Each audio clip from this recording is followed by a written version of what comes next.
Peekaboo. Hello. Is anyone here? Live stream. So let's see. Introductory information. I am Piano Tech Maggie, and this is a live stream. And my husband's going to get pizza because we haven't eaten. Which I get to eat after the live stream. I've been having a busy day today. So I'm Piano Tech Maggie. This is a live stream about RL piano tuning for anyone who has questions. Excuse me.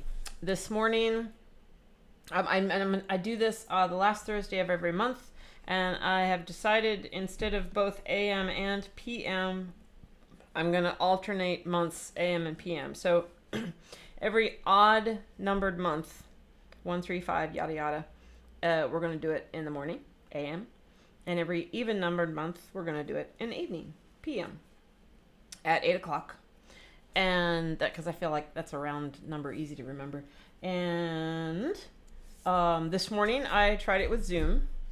It's okay. The delay is literally 20 seconds. It's 20 seconds. And there's a delay here, which I don't love, and I'm thinking about just giving up on it. I have this little window that I can use here, but it might be the last time I do it because there's still another delay, and I can't see how many people are here, who is here. I don't know if anyone's here. Nobody might be here. I have no idea. Unless you chat and say hi, which I hope somebody does. Otherwise, I am alone. But I had 8 people come this morning, which was really nice. Let's see. There might not be anybody here. I'll find out in a minute, I suppose. If someone's here, please say hello in the chat. Hopefully this is working. But I'm using OBS right now. Someone's here.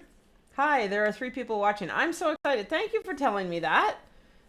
Thank you for I think I'm just going to go back to straight up YouTube live stream.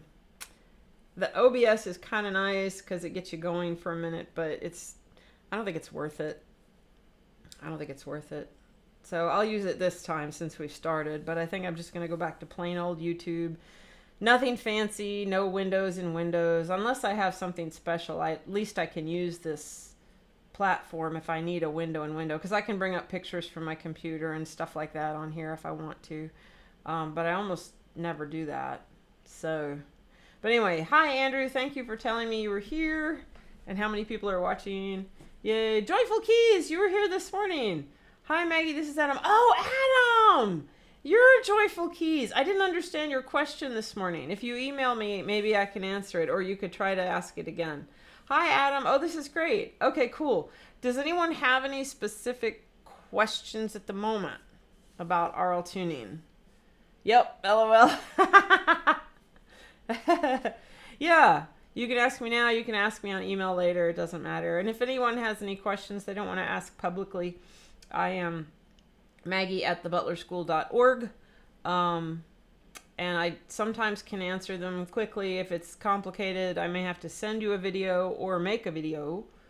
I just made a video today, but it's not uploaded yet, about I always forget the name of it. It's an Android app. Okay, let me look it up. Everybody gets to wait a second while I look in my email here. It is Audio Narrowband Filter. That's what it's called. Audio Narrowband Filter. And it is an app that kind of helps you hear coincident partials. So I just finished a video on how to use it, but I have to edit it because I have 2 videos that need to be put together. Hopefully I'll do that tonight. I don't know. And then I'll upload that so it'll explain how to use that. Andrew, I'm a complete noob, so whatever you can bestow on me, I will suck up. Oh, okay. Okay. So we got at least 2 newbies here. Okay, let me think. This morning I went over my temperament sequence and we tuned. Down, I didn't make it all the way to C3. Let me just kind of give a summary of what we did this morning. And just keep going from where I left off. this morning. That might, hold on, sorry. That might be good to do. And if anyone has any questions, just interrupt me. Okay? All right.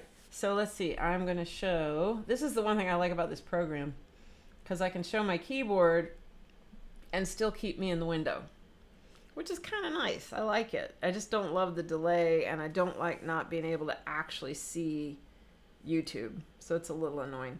But anyway. Yay. Okay. And I can move my camera. Actually, I'll just, well, come on, you. My camera is a little floppy. I'm not sure how to fix that. There. That'll do for now. Okay. So this morning, I had a temperament mostly set, and we went over how I did it, and I kind of listened to it and analyzed it. And then we tuned down to C sharp 3. I never made it to C. Let's see. Okay, I'll try to keep an eye on the chat here. So let's see. I don't want to kind of go over the whole thing again. If you want to see how I went about setting my temperament, it's in the video from this morning. But let's listen to major. Oh, wait a minute. I've moved some stuff on here today. Yeah, so let's go over this. It's going to be messed up, I think.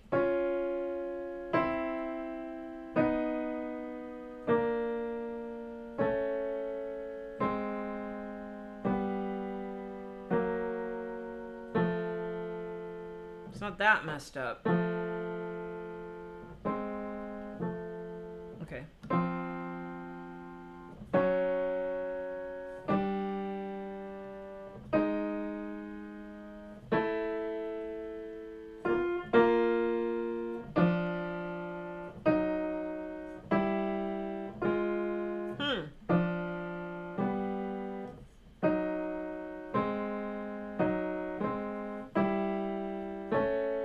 Those should be equal. Oh, maybe I didn't mess this up. It's not perfect, but this is pretty good. So, let's see.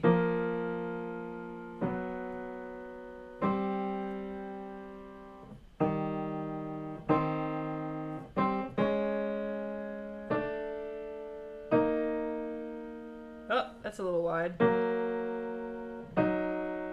Okay, that's a little wide. I found an error.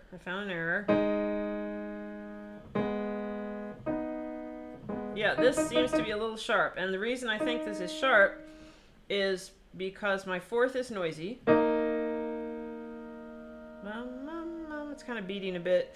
And this fifth is pretty close to pure. So that tells me this might be sharp. Now it could be this is flat with this fourth, so I can check the lower fourth. No, that's wide. And fourths are supposed to be wide, so that's good, but I think it's a little too wide. And I'm going to listen to this fifth at the first coincident partial. Yeah, let me see now. Let me check my sixth.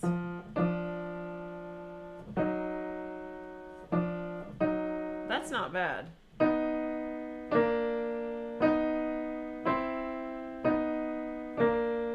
That's not bad either. So this could come down a little, but it's not horrendous. Let's see, fourths. That's a little noisy too. I often tune these notes sharp by accident, and I have to bring them down. That's typical of me.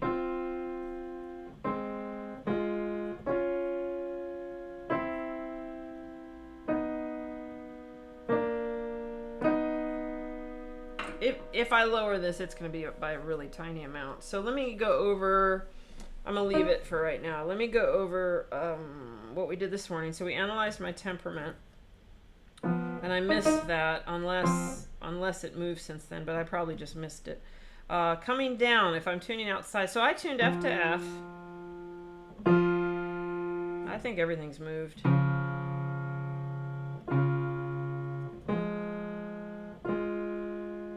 Oh yeah, I definitely moved some things. It's still kind of close though. So let's see, fifth, fourth,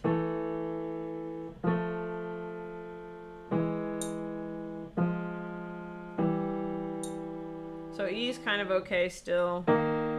Fifth, fourth.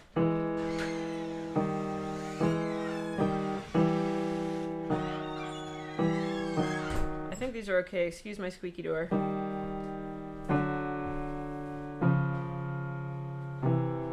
Now, did you hear that jump? Did you hear that sudden jump? No, that's a big red flag. Something's wrong. Joyful keys. When practicing tuning C3 up to E3 and tuning those with the... Oh, CT is chromatic tuner and tuning octaves from C4 to E4 by ear. How should I practice as far as getting close to a tune? I struggle a bit by ear tuning the higher note. I was practicing the intervals oral tuning today. Okay, so Adam, you aren't to the point yet where we're measuring octaves. So I'll go over that. That's actually a good question. That's a good thing for me to go over. Let me go ahead and finish this first, and then I'll go over that. That's a good question. Okay, so we need to move C because actually that's too fast.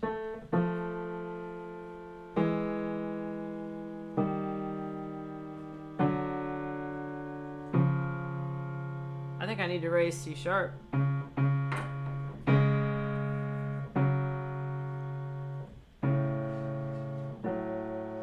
Not by much. Oh, no, I don't need to raise C sharp. That's a little fast though. But anyway, that is definitely too slow. So let me listen to the fifth. Yeah, I can lower C in the fifth. That fourth is really quiet. I can definitely lower C. So I'm going to use my fifth to lower C.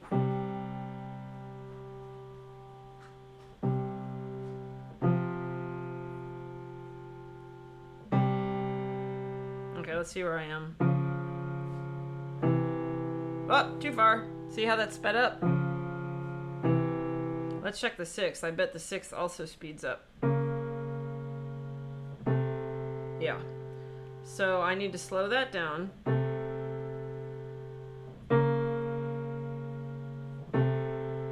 There we go. Okay, so that's close to the same, maybe a hair slower. Let me check my fifth. Fifth is still narrow.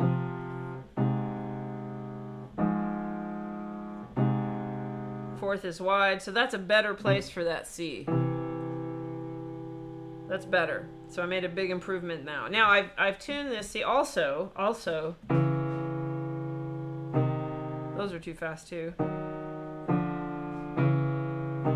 I might retune this whole thing because it's out. Let me check my octave. I've only tuned it with fifth, fourth, thirds, and sixths. Not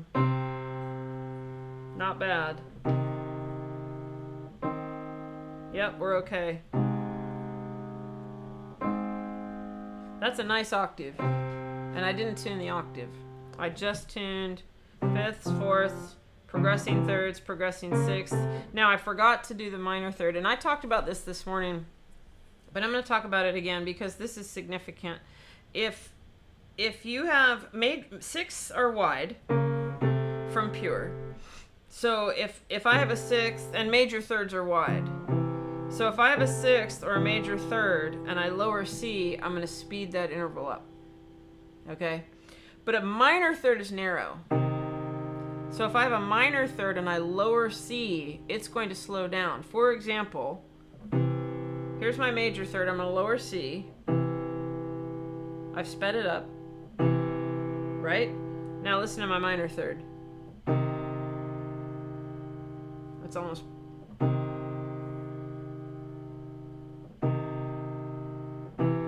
That's really fast now. So the minor third gives us a bottom limit. The minor third must stay faster than the major third and the major sixth. The sixth is going to be a beat a second faster than the major third. And that's just going to stay that way. But let's slow this down. That's pure. That means this is going to be crazy fast.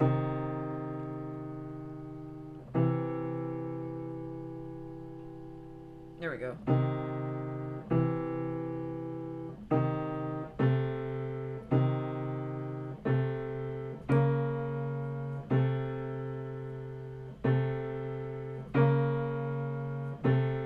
There we go. So the minor thirds also must progress. Oh, that C has to come down a little more.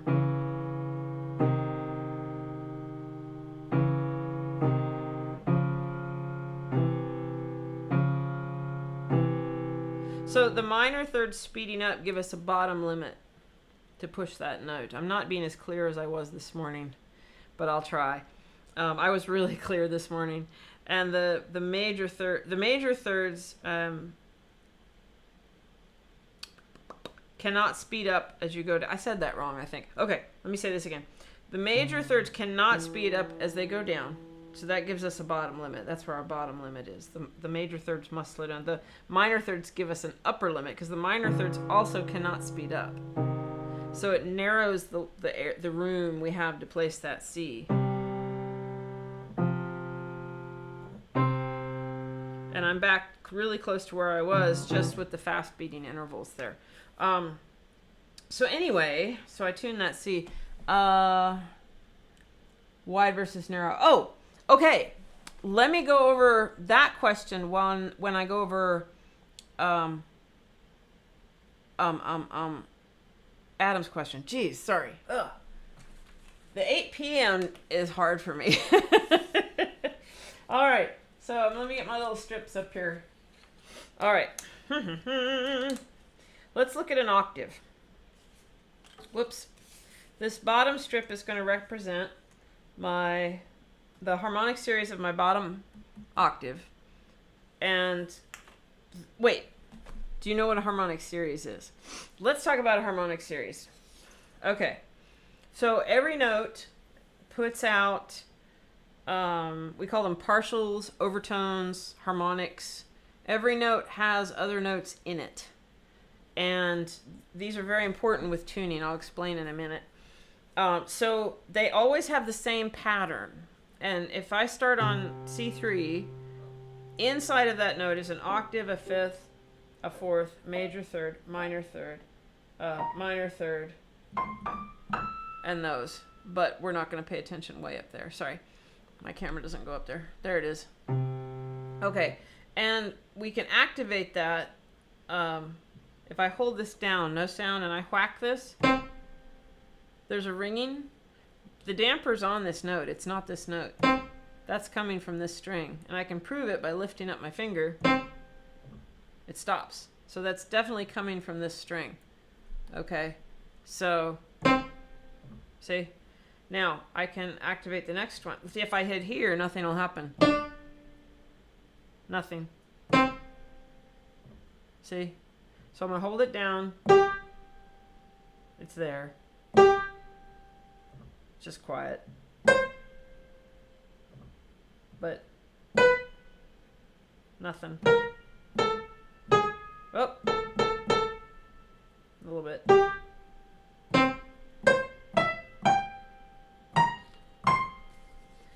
Anyway, so the harmonics are in this string.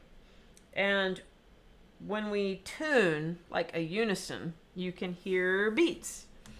I don't know how much you know, so forgive me if you already know this. Let me pull out a unison here. So I'm going to lower... There we go.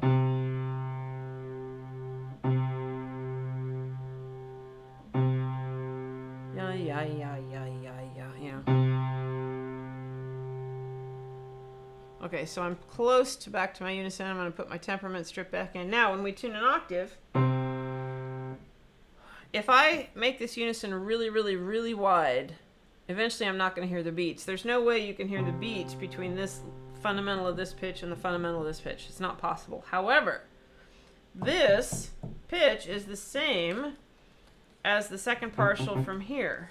You count the fundamental as the first partial. So 1, 2. Okay? The ratio of an octave is 2 to 1, and I don't want to go into why right now. There's videos in my YouTube series about that. I'll share the link to that in the description after I upload this. But you can learn all this in my Music Theory for Piano Tuners playlist, which I will link in the description. I might share that in a minute, actually, in the chat. Okay, so I've not gotten to wide versus narrow yet. Just hang in there. So the second partial from C3 matches the fundamental or first partial of C4. So if I tune this pure, where am I here? Doop. If I tune this pure, I have a 1, 2 to 1 octave. A 2 to 1 octave, the ratio of an octave is 2 to 1. But there's another partial up here. See here? So that this partial would be 1, 2, 3, 4 to 1, 2. All right. Now, here's the catch. This is where the wide versus narrow comes in. Well, no, that's not true. Shoot. I'm going to get some of my things mixed up here. But Adam asked about octaves, so let's talk about that. So the wide versus narrow actually has to do with temperament, except with octaves. With octaves, it just has to do with inharmonicity. Now, inharmonicity means, I'm going to throw a lot of information at you here. Inharmonicity means that the partials from our notes, they go sharp as they go up, so that they don't fall in line with the keys of the piano as you would think they should. Okay, so here, if I have a 2 to 1, if I line up the second partial from C3 with the first from C4, I am narrow, but that's not, yeah, I am narrow at the second coincident partial. This bottom strip is the lower note, this upper strip is the upper note, and visually, I have a visual here where the upper partial is left or flat of the partial from the lower note, which is sharper, which means they are compressed, so the octave is narrow. If I tune it, and then I'm even more narrow at the 6-3 partial up here. If I were to bring these partials to pure, which I'm not going to explain how to do that right now, just know that it's possible. If I were to tune this at a 6-3, 1, 2, 3, 4, 5, 6, 1, 2, 3, I am very wide at the first coincident partial. Now that is octaves. But let me talk about wide versus narrow with temperament. Wait a minute. Let's see. Oh, Adam. So this is the answer to your question. Just make the octave as quiet as you can get it. It is impossible to tune your octave pure at all the coincident partials. Can't do it. You have to pick one. Pick whichever you think is the loudest. Tune it quiet. Don't worry about it right now, because we're going to get into how to measure these later and how to tune it octaves exactly where you want them. So don't worry about it yet. Just make them quiet. As quiet as you can get them. Now, to answer the question about wide versus narrow. In temperament, how am I going to explain this? Let me think a second. Okay, so all intervals can be tuned pure. Like this major third, the ratio is 1, 2, 3, 4, 5 to 1, 2, 3, 4. Am I in my screen here? Barely up here. 5 to 4 ratio for a major third. I'm going to explain it this way. If I tune major thirds pure, where they're pure at that coincident partial, at the 5 to 4 coincident partial that I just showed you. If I tuned this pure and I went up another major third and tuned it pure, and another third and tuned it pure, major third, and played that resultant octave. In fact, I think I should do that. I'm going to detune my beautiful piano just for you guys. It's going to sound nasty. Okay, I'm going to detune my piano. Actually, I'm going to raise F because I don't want to flatten these that much. So I'm going to raise F.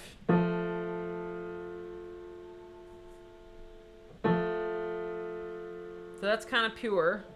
Hold on, you'll see.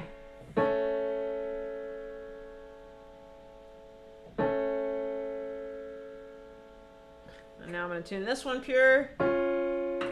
Oh my gosh.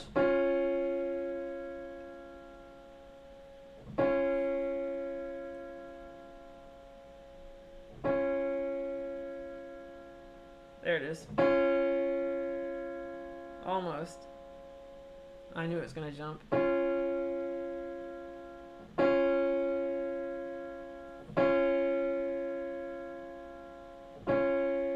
That's close. Okay, so I've tuned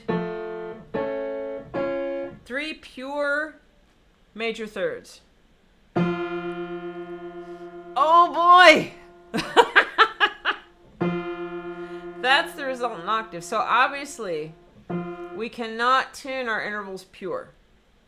In order to make these major thirds work in an octave, we have to widen them from pure. So that's narrow versus wide. So I'm going to do this again. I'm going to try to put them back.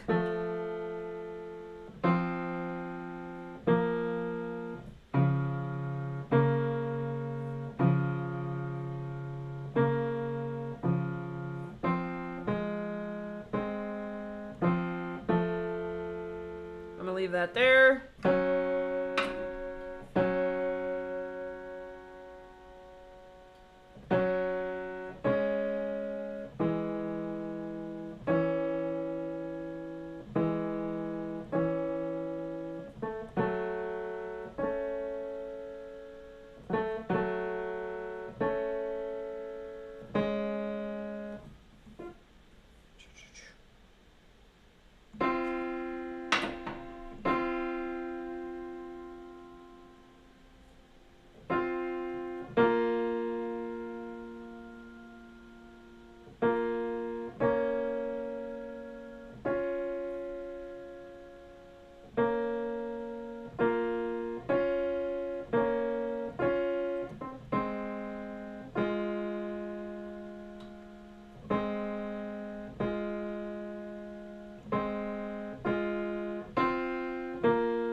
Okay, this is closer to where I had it. Now, and I hadn't tuned that octave yet. I knew it wasn't going to be right, but it's close. Yeah, this is too flat.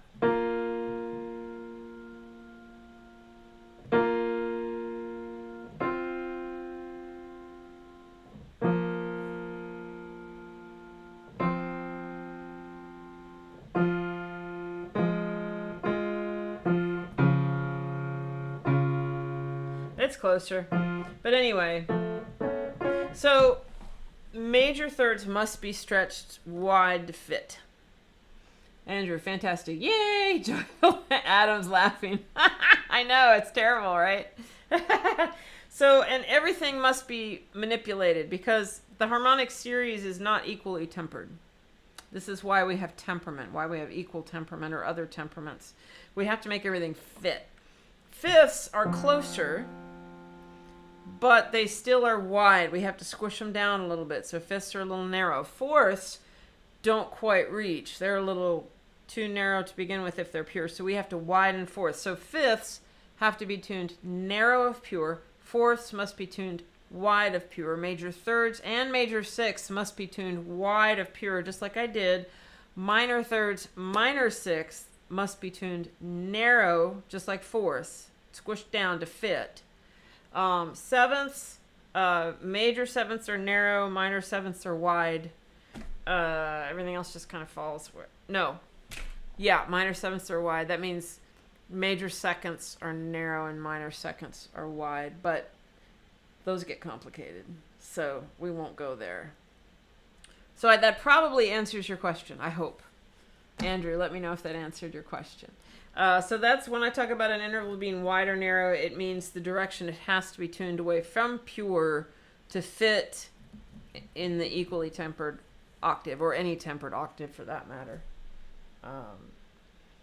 Unequally tempered notes, an unequal temperament, means that some intervals might be tuned pure. And the result is that you have at least one interval that is nasty. like that octave, but we don't make it the octave. We make it a fifth, a fourth, or a third, or something that we just avoid playing. And so we have equal temperament, or things that are close to equal temperament. There are temperaments that are very nice that aren't quite equal, that sound really good, but there's no one interval that sticks out nasty. The error is still spread around. It's the comma of Pythagoras, or the syntonic comma, or the diatonic comma, whatever. There's different commas, different errors that we have to spread around. So there's that. Now, let's see. How many people are here now? Are there more people, or is it just 3?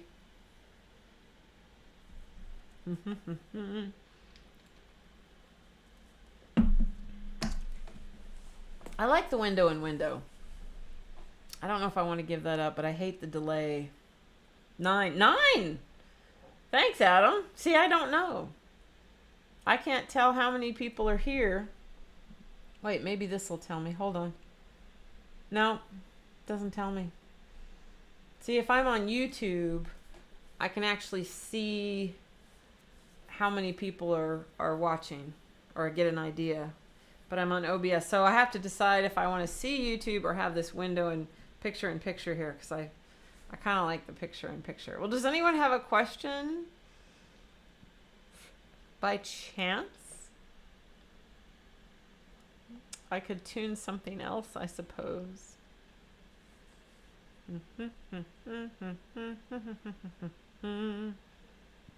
Andrew, did I answer your question, or did I muddy the waters and make it less clear than it was before?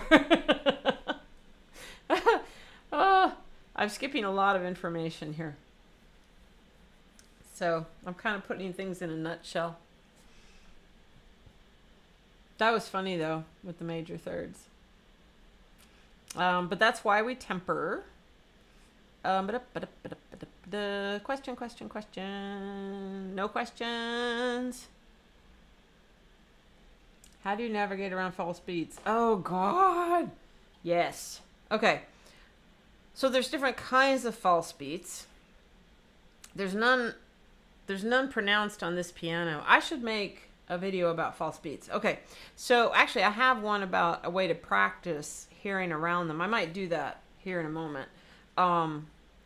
You did, but still confusing. I'll get it one day. Andrew, I find this video later, and I'll put the related videos in the playlist in the description. It may take me a while to get all that sorted out and get it up there, but I'll get it there, and it'll have videos that'll explain all this way better than my fast and furious nutshell, which leaves out a lot of information. Okay, so let's see, false beats. So without the piano for a minute here. Okay, so if you have a false beat that's in a single string, those are the easiest to deal with, I think. Let me just go over each one. So you can have a false beat in a single string. When that happens, it can interact with the other string and the beat rate can change, but a lot of times it'll just stay the same. So if you tune a string, like say you're tuning a unison, you tune a center string and you're tuning another string to it, and you can't find that pure spot because there's a false beat, listen to the other string by itself and see if you hear a beat. Listen to both strings by themselves. If you hear a beat in one of the strings, memorize that beat rate and ignore it. You have to ignore it. You got to listen to the actual beats of the strings and not the false beat. So that's the one kind of beat. The other kind is when you have mismatched strings, and what will happen, let me see if I can, yeah, I can show this on my little keyboard. Yeah, hold on a second.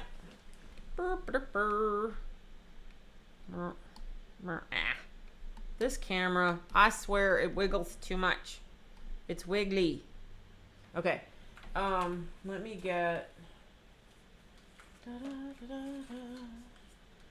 some extremes here. Where's my gold one? This one is narrow. Oh, let me just pull this up here. So here we go. Pretend we have a string. And we go to tune a unison. Whoop. And you can actually hear this sometimes. Let me make me bigger, even though I'm not looking at the camera.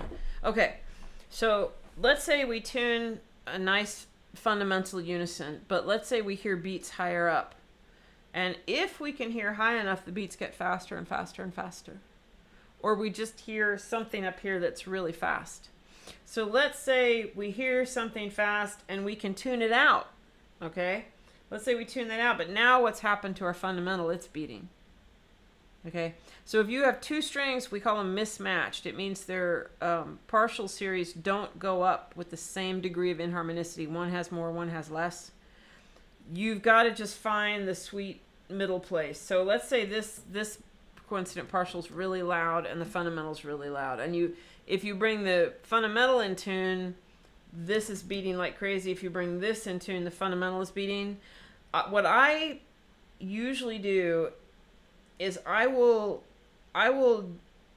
get this closer to in tune by getting the fundamental to meow. You know, so instead of ba, you're gonna hear meow, yeah. You're gonna put just a little roll in it, a little beat in the fundamental, and that will slow this down if it's really that loud. Now, if it's quiet enough, and you hear it, but the customer probably won't, just tune the fundamental quiet and leave it be, because they probably won't hear it. But if it's really loud, you can slow it down as much as you can without letting that fundamental beat too much. That's how you deal with that type of false beat. It's a beat. It's real. It's not actually false, but it's unwanted. It's definitely unwanted.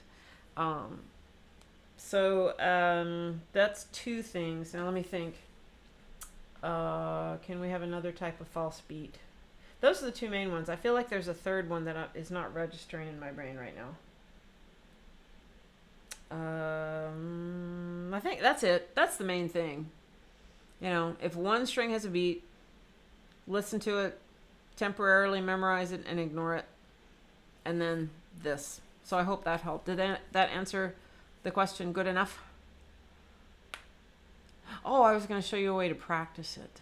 That's what I was going to do. If you want to do that. If no one has a question at the moment, I'll show you how you can practice listening around false beats.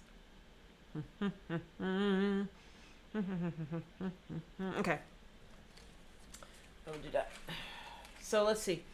Let me see if I can do this on my piano. Yes, thank you. Okay, great. I'm going to have to make me really tiny now. Beep. Okay. And I'm going to show you what I'm going to do up here. Okay. So I am going to pull out a unison. That's a nice little wah-wah unison there. Let me think. Now, how am I going to do this? Oh, I know what I'm going to do. Let me tune this unison real quick.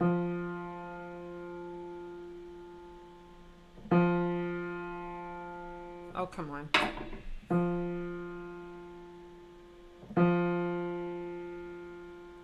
That's very, very close. We're going to leave it there. Okay, so now I'm going to pull out the other side of this, if you can see it. Sorry.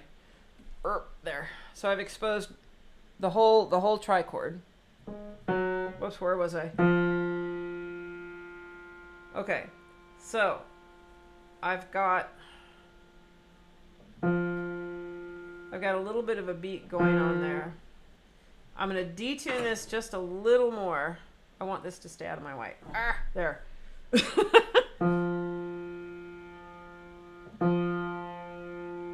So I've introduced a beat. Okay. I'm going to leave this beat here. This is annoying. This is really hard to do. I'm going to go back to the unison that I have. Now I'm going to stick this in here, but just lightly. I'm not going to, I'm not going to actually mute it out. Whoops, it would help if I put it through the right one.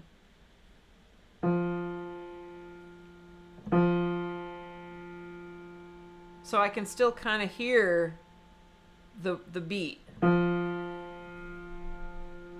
I'm going to detune it and tune my unison back with that extra beat going on.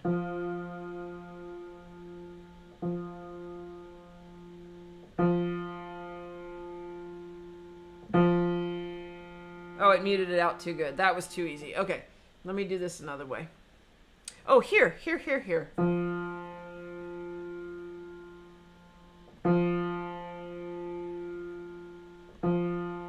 There we go. So.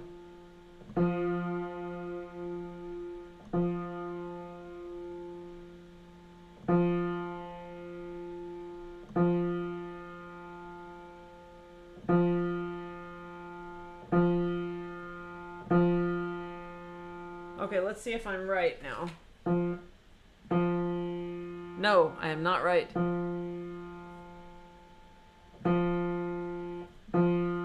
So I'm going to do it again.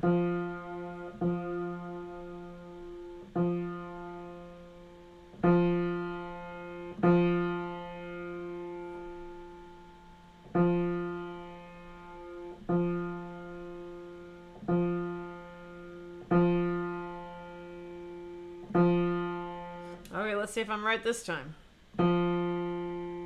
Yay! Okay, so I did the unison while that other beat was going on. Practice doing that. I'm serious. It will so help you ignore false beats. What you want to do is you want to hear the strings you're working on and ignore the other sound. This is a way to practice that. And eventually you can get it to where you can do it without any muting at all.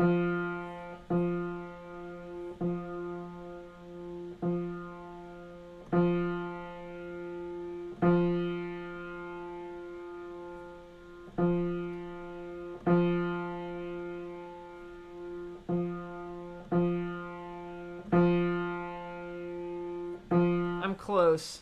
I was close. See? Not quite. There it is. So that's how you practice ignoring false beats. And you can slow this one down, just... Or you can make it bigger. Actually, sometimes it's easier when it's bigger. Well, not that big. So let me try it now.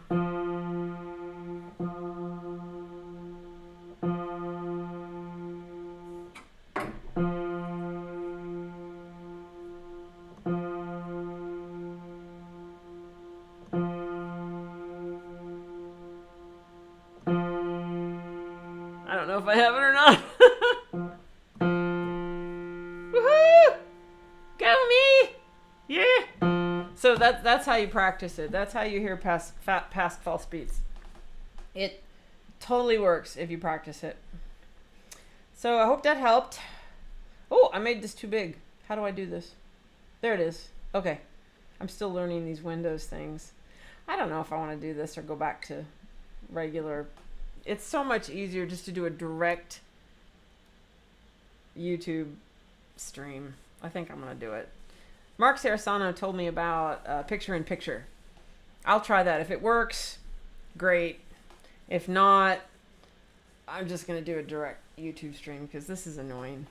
I like the picture-in-picture, but I don't think it's worth the delay and my lack of other things. I'm learning a lot. Yay!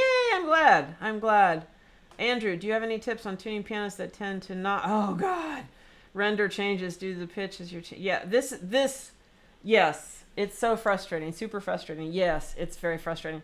This piano I'm working on right now has a mild rendering problem.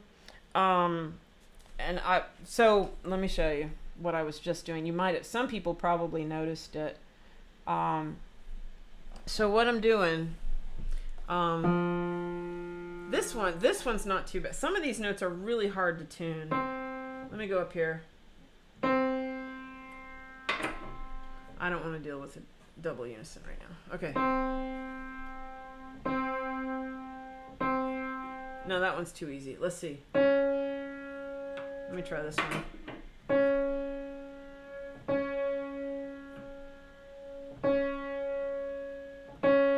Well, now that one's easy.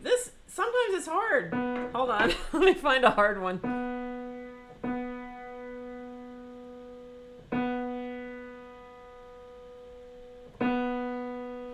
little harder. Okay. Okay, rule of thumb. If the pins are tight, if the pins are really tight, let me try this one. I swear this piano was giving me all kinds of trouble earlier.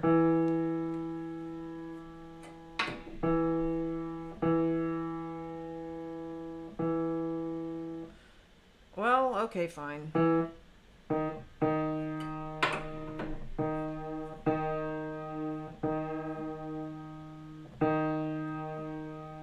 I'll use this as my example, but I think I've tuned this piano so much that I've finally gotten it to chill out. When I first got this piano, oh my God, was it jumpy. It made me insane. So the first thing you can do is get counterbearing lube. John Page makes a good one. You can get ProTech, and just the tiniest amount you want to put right in front of the A-graphs. I shouldn't be touching that. And then between the felt, on the felt and the strings, in here and in there, you can just put it on a rag and wipe it, and it'll work its way in eventually. Sometimes it takes a year or two. I have applied it to this piano 3 times, which I normally don't. Usually twice will do it. So maybe the third time was the charm, but I'm using a very tiny amount, so I think it may have needed more than when I first tried, but that's helped. And then well, let me give you, if you have average tightness of pins, let me go over that first, or loose pins. All right. So you're going sharp, flat, sharp, flat, sharp, flat, you know. If you can get it a little sharp but close, and there are going to be people who tell you to not do this. I'm not going to tell you they're wrong. I'm just going to tell you this is what I do, and they can say I'm doing it wrong. That's fine. But it works. And I know there's problems with it, but it works. Okay, so I'll get it close to where I want it, and I'm pushing my lever at like a 45-degree angle, so I'm angling it down while I'm turning it. And in this case, I don't have it close enough.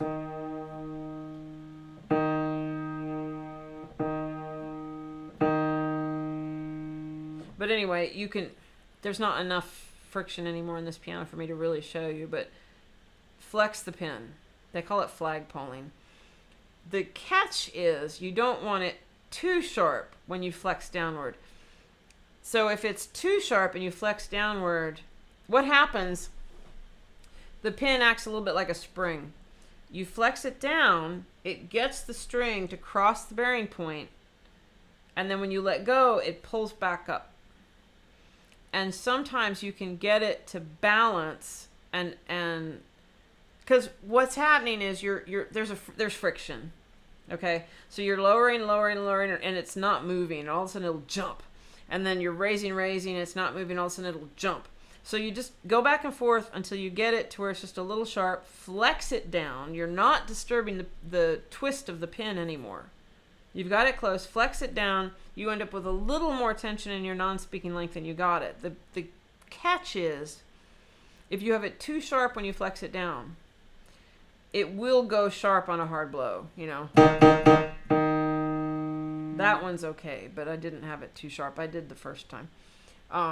If you whack it, it can go sharp. So you've got to watch that. You don't want it too sharp when you flex. If it's too flat when you flex, it'll go flat on a hard blow. So play around with that. If you have tight pins, this is what I love. I only have a few pianos I can do this with.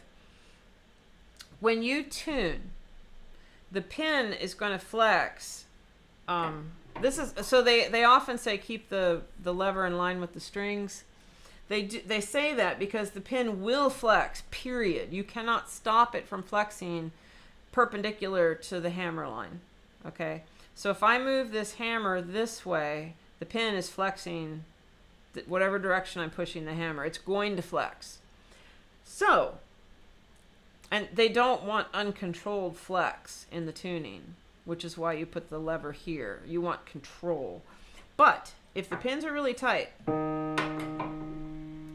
and you put it perpendicular to the strings, this pin will flex in the direction of the speaking length, which people normally don't want.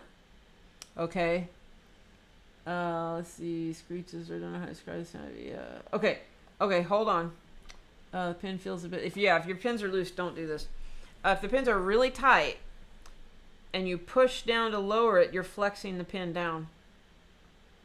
And as you lower it to pitch, you can get it to pitch and let go, and it'll be perfect. But that's not really answering your question. That's just this is related, but it's not to deal with the popping. So, screeching. Oh, especially if you're doing quick impact. Really?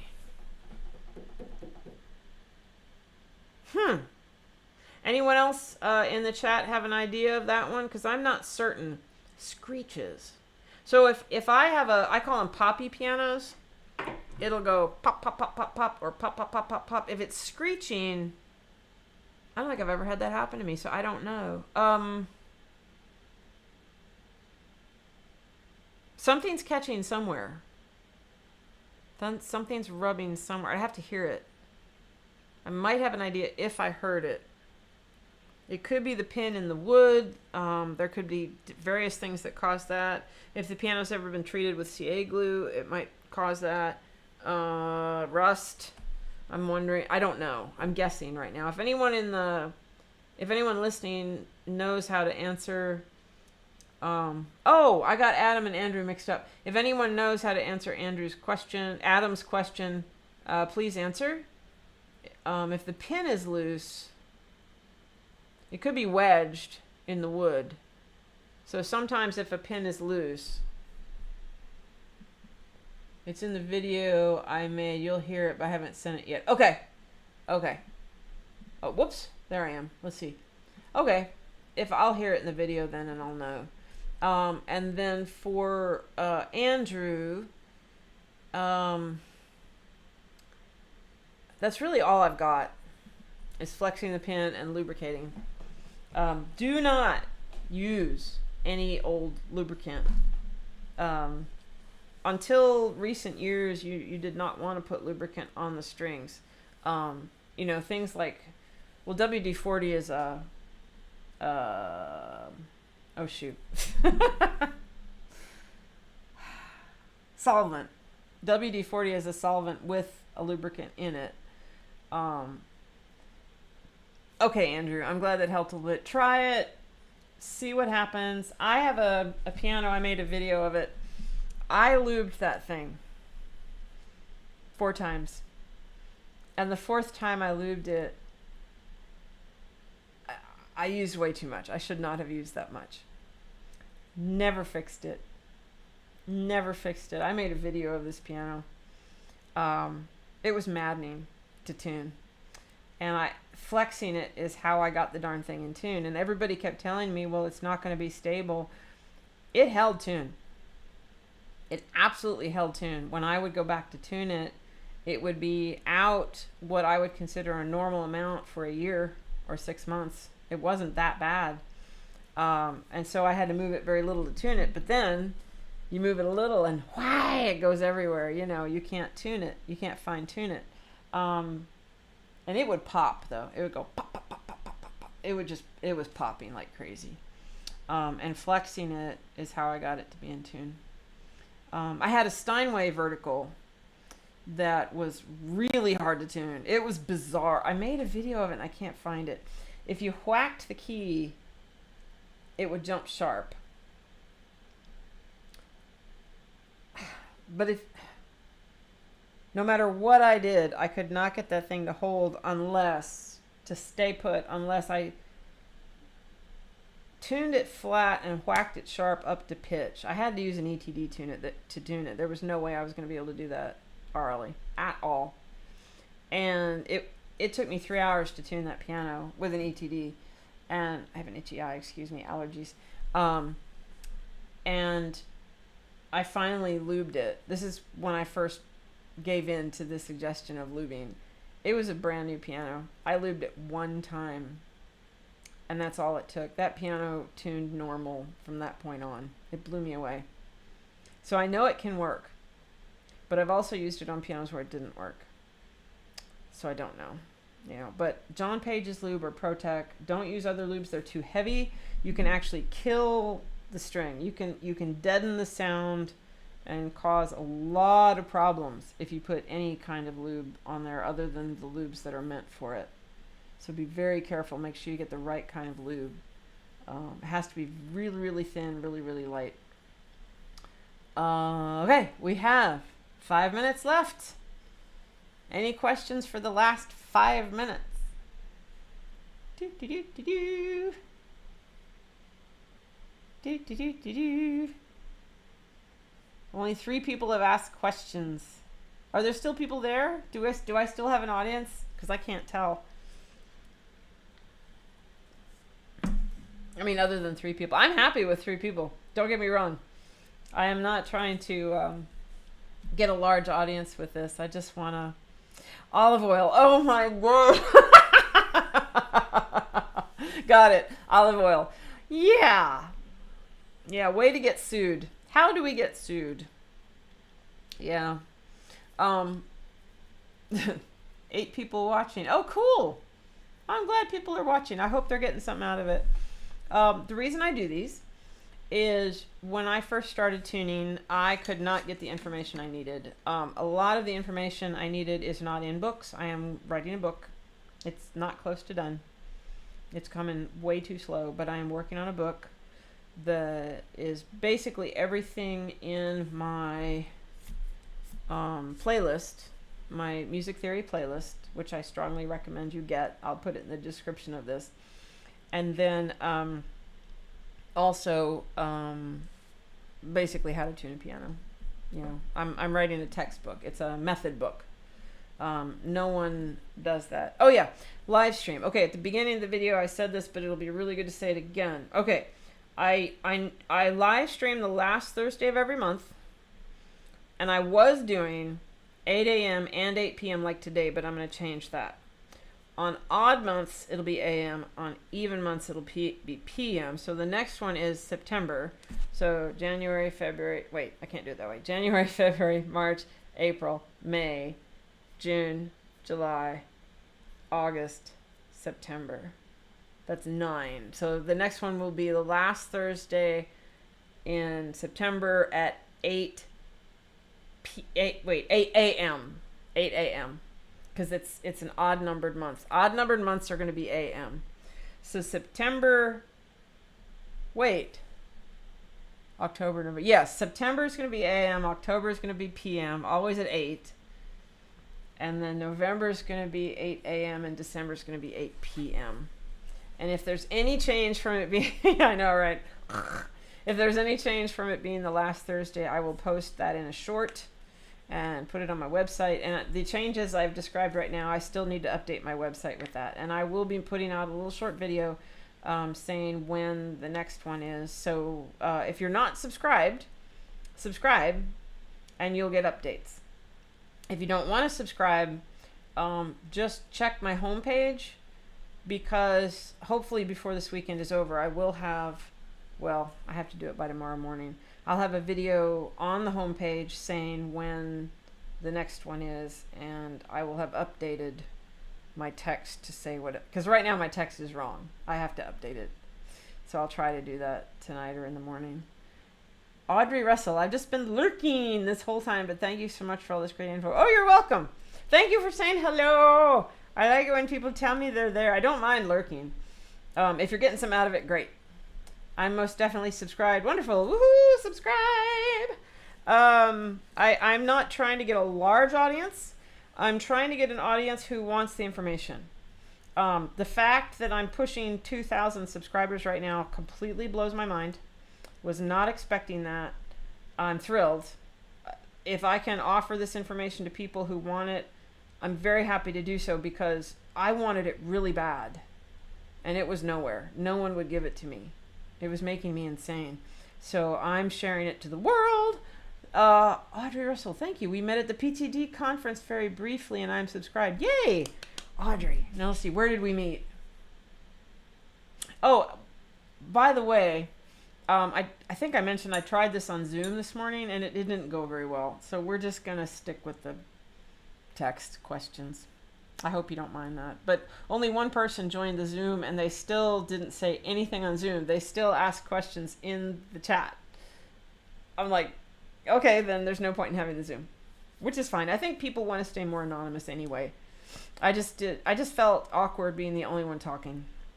But I can read your questions. So, Audrey, where did we meet?